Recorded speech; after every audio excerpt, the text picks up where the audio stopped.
Every government has its Secret Service branch. America, its CIA, France, Deuxième Bureau, England, MI5. NATO also has its own. A messy job? Well, that's when they usually call on me or someone like me. Oh, yes. My name is Drake. John Drake.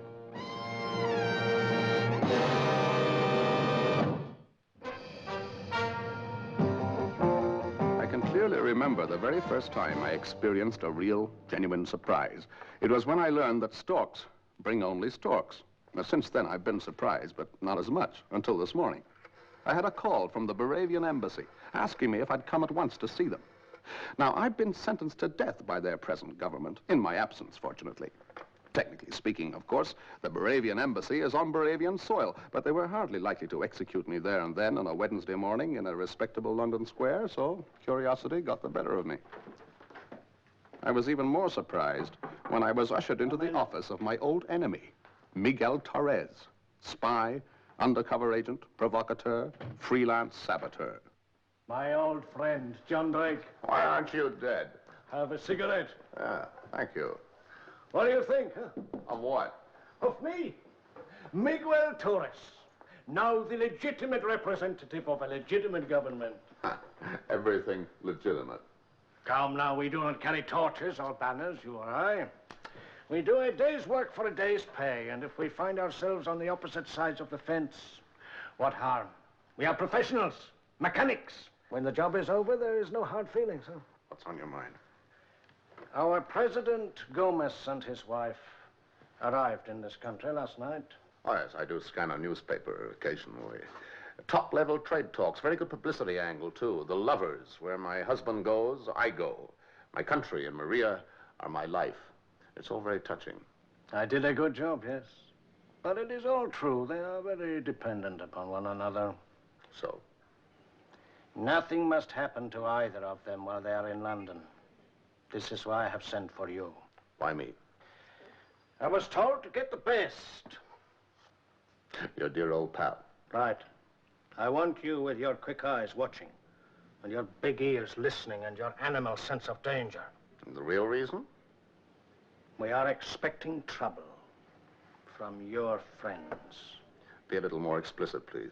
Come now, Drake. This is Mike Torres, remember? And remember 2 years ago, the uprising in Moravia? Who was it helped the leaders to escape, huh? Who was it found them refuge here in London? Who knows where they are and is trusted by them? You! That is why I must have your help. What made you think I'd help you? For $10,000 and expensive, $20,000. No. Double if you stop an attempt. Triple if you stop a bullet. No. I wouldn't like to take your government's money. But I'll take the job, for one reason only. As you say, I know many Baravian exiles in this country. To them, the mere existence of your President Pablo Gomez is an offense and extreme provocation. They've got every reason for wanting to kill him. But they're my friends, and I wouldn't like them to get into that sort of trouble. He's not worth it. But you will help me. Yes, I'll Come. Thank you. And I feel so lonely and I trust you. I see you so lonely. Enter. Mr. Drake, senora. Bring him in.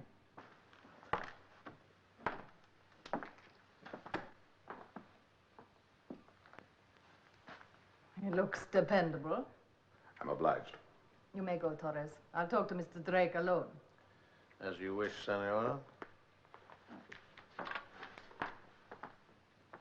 I'm aware, Mr. Drake, that in the recent revolt in our country, you did not play a role exactly sympathetic to us. Now, my sympathies on that occasion were with your husband's enemies. I helped them to escape. I thought, in fact, I still think that they were in the right.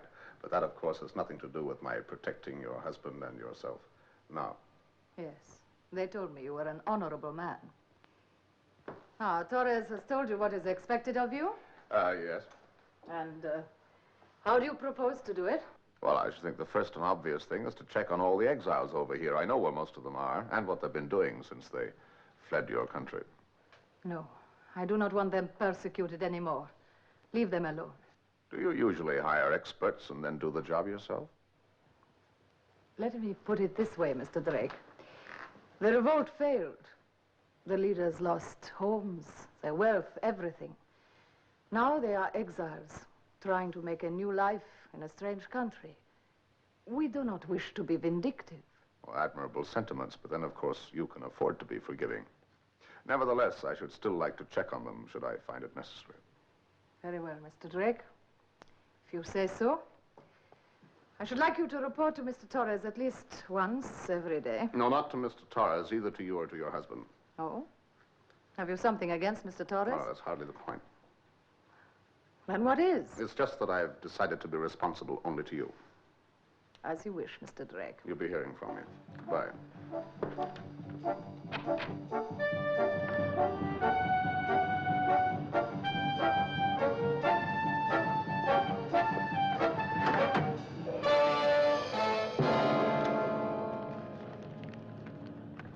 A Mr. Stavros said he was waiting to meet me in a pub called the Cricketers. I'd never heard of Mr. Stavros, but his style was dramatic. He said it was a matter of life and death.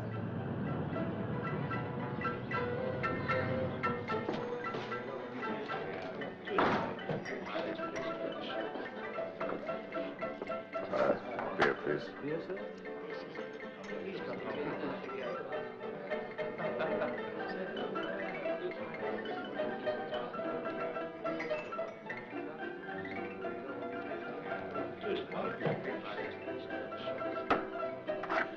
Thank you.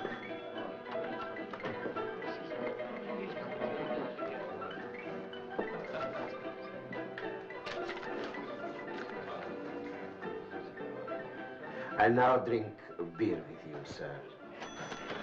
Another beer, please. Thank you. You write this note? Perhaps. You say that there is a certain piece of information which might be of considerable interest to a distinguished visitor to this country? I do not say. The note says. All right, the note says. It is nice, I think. I first tell you a little about myself, a little background, yes? Thanks, go ahead. I'm a solitary man. My own little room, my own bed. There's only me and my cat living together quietly with love and peace. I am my little cat. Her name is Samuel. I thought it amusing to give a little boy's name to my little girl cat. You find it amusing? You agree? Yes, I agree. Very amusing. Samuel, she has her amusements, yes, and I have my hobbies. Once my hobby was to set fires, commercially, you understand, for a fee, nothing personally, you understand? I understand. Oh, it was a big success, but I grew bored, yeah, dull. Now I have a more interesting hobby. I make bombs. Commercially, for a fee. Nothing personal. Exactly. Oh, that's very interesting, but right now I'm rather overstocked on bombs. Oh, no, you must not treat me like a door-to-door salesman. I'm not trying to sell you a bomb. What are you trying to sell me? A piece of information. Oh, go ahead. Early this morning, I delivered a bomb to a customer. It is intended for a very distinguished visitor to this country. Thank you. Very much. First.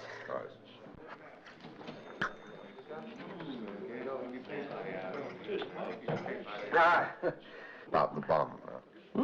The bomb. Oh, yeah, the bomb. Well, usually I'm not concerned with what happened to my products. I make them, I deliver them, I take the fee. But this one, special thing. What an unusual order. And so delicate. A mechanism. A thermal bomb. So naturally you became unusually curious. Oh, it contains its own automatic detonating agent. It's, let's say, this is the casing, you see, and now I seal it. Once sealed, self-generating heat is produced by this element. Here, you see, at the set time, the fuse ignites itself and... Very impressive. Oh, my dear sir, the hours of experiment.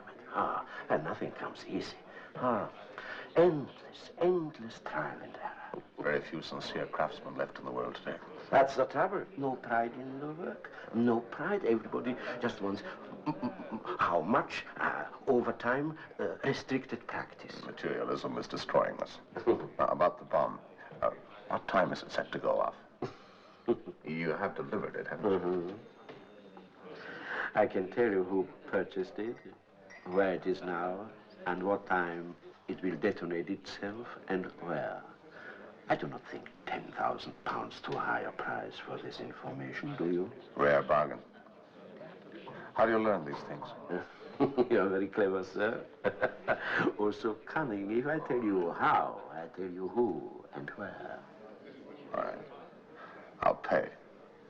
Now, where is it? No. In advance. If the money is not forthcoming later, what steps could I take? Can I sue? Surely you see the delicacy of my position. Oh, yes, of course there is that. All right, then I'll pay in advance. Now, if you were to come with me... No. You get the money in cash. And give me a number where I can call you in 1 hour. It won't go off before then. Sir, I'm a craftsman. All right. Here is a number where you can ring me. It's quite safe. It's a private line. You are a splendid gentleman. It's a pleasure to do business with you.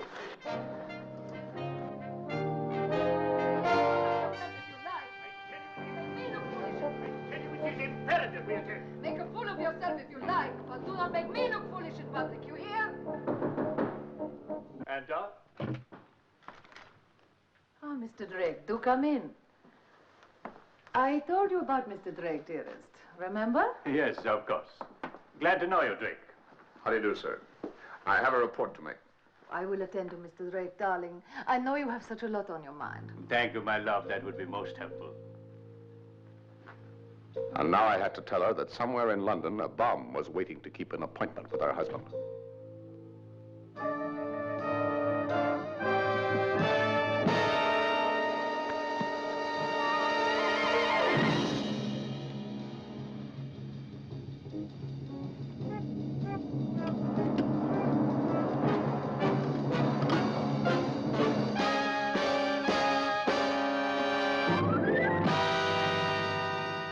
Couldn't you have had the police hold him? Well, I considered it, but we don't want him, you know. We want the bomb, if there is a bomb.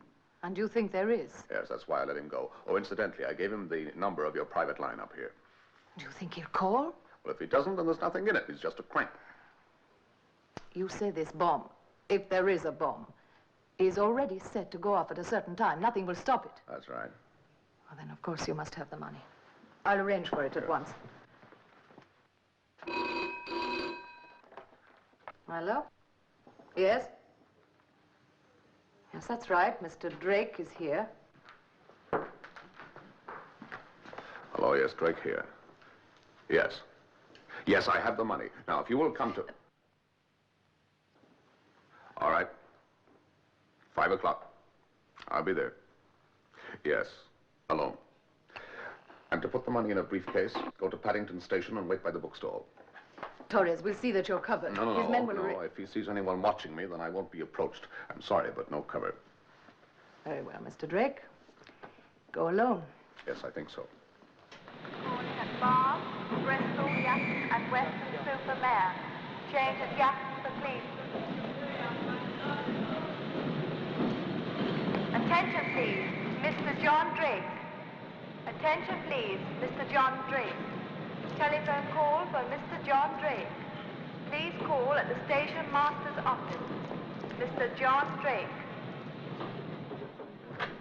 Oh, I'm John Drake. You have a call for me? Thank you. Hello, John Drake here. No, that is not true. I have not broken my word. I swear there is no one watching me. I give you my solemn word. Now listen, if you'll come...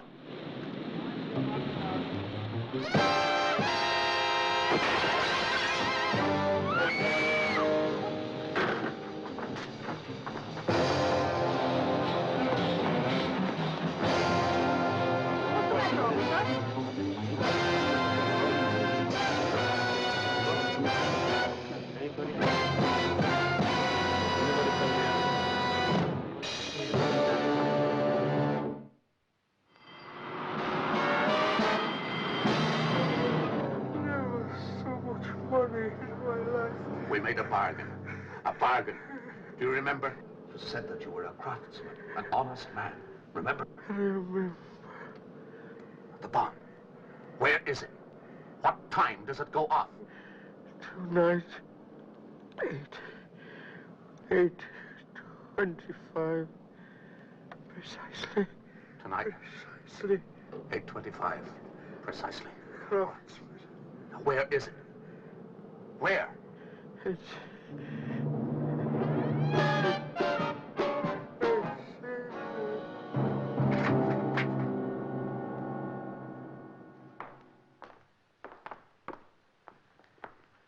Well, you met him?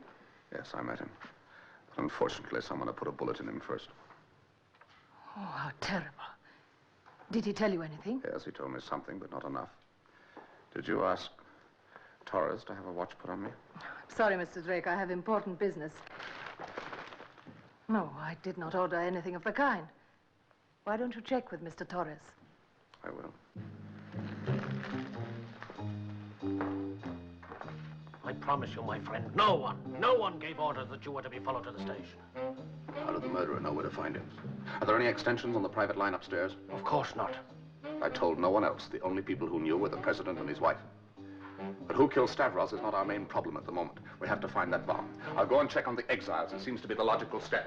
I'll be back later on. I knew where each and every one of them were located, and I could put my hands on them at a moment's notice. But none of them knew anything. I kept Leonido to the last. I had a soft spot for Leonido. Leader of lost causes, idealist in chief, and perennial sacrificial goat.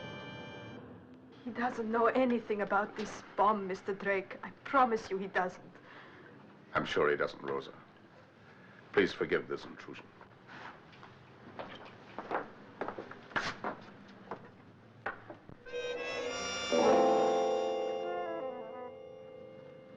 Please, Mr. Drake, don't.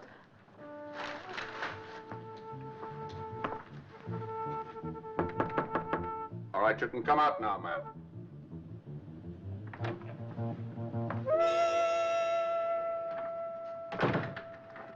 Don't worry about anything, Rosa. I'll take care of it all. And I hope so much the new doctor will be able to help him.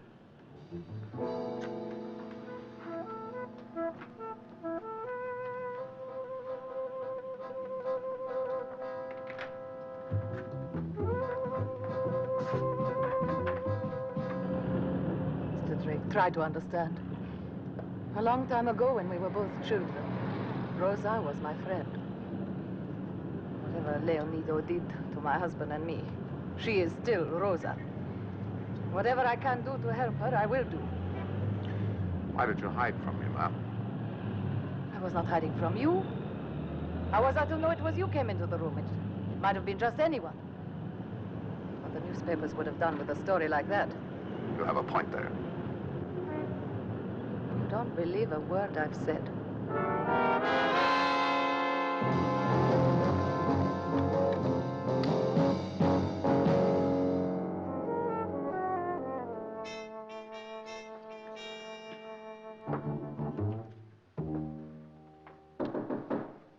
Enter. Ah, Mr. Drake. Good evening. May I bring my men in now, sir? Men? What men? What for? Or to search your suite, Mr. President. Either you have gone mad or I have. Now tell me slowly, why should anyone want to search my suite? Sure your wife has told you? She told me nothing. One moment, she is here. Maria, here a moment. Yes, my love? What's all this nonsense I hear from Drake about searching the suite? Mr. Drake has had information that a thermal bomb designed to kill us is concealed somewhere. Possibly in the embassy. What, and you knew this and did not tell me? Oh, for heaven's sake, Maria. I keep many things from you, Pablo. I saw no point in upsetting you. By all means, bring in your men. Make a complete search. I cannot understand you, Maria. Not to tell me something as important as this. May I suggest that you both go into the morning room that's already been searched? Very well. Thank you very much. Keep me aware of any developments, Drake. Oh, yes, of course. Would you come in now, please? Thank you. As quickly as you can.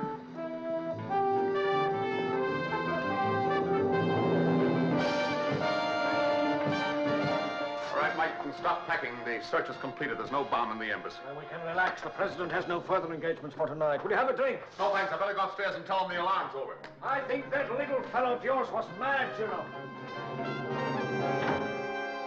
Oh, it's all right. The alarm's over. It's not necessary to leave the building any longer. Good, but we are going out. Oh, excuse me. Huh? I thought you were staying in this evening.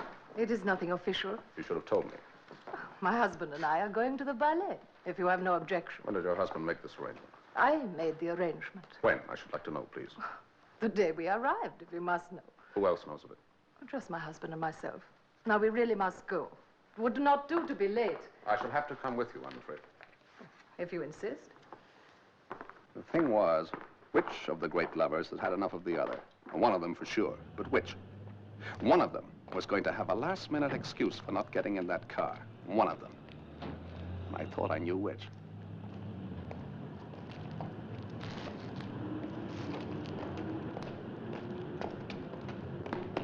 Sir, a long-distance call. The Minister for Defense. He must speak to you immediately. What now? Very well. Sorry, my love. You go on. I will follow.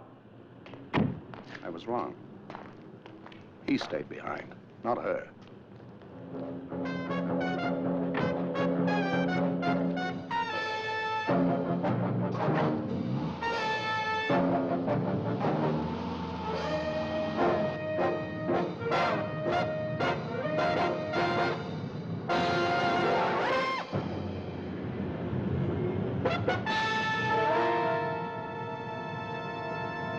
Pull into the left here, please.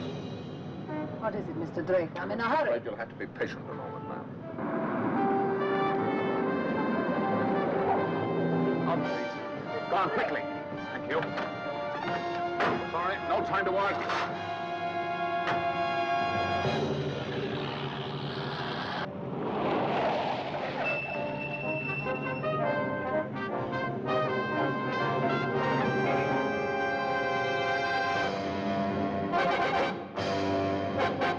Mr. Drake, will you kindly explain your extraordinary behavior? I'm afraid that in 3.5 minutes, your car is going to...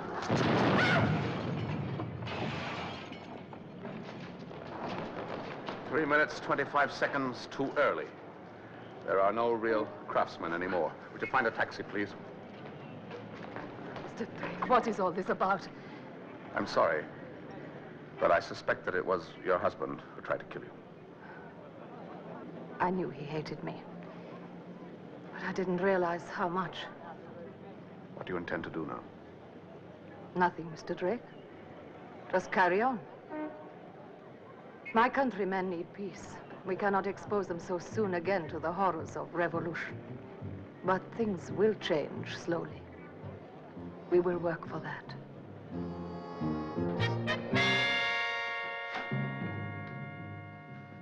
Well, why are you back so soon? I'm afraid I have something very dreadful to report, sir. Yes? Your car has been blown up by a bomb. No. My wife, she was in it. No. Thanks to Mr. Drake, I was not. I think you should know, sir, that I shall be making a full report on this, and if any other accidents were to happen to your wife in the future, I should make quite certain that the world knows all about this one.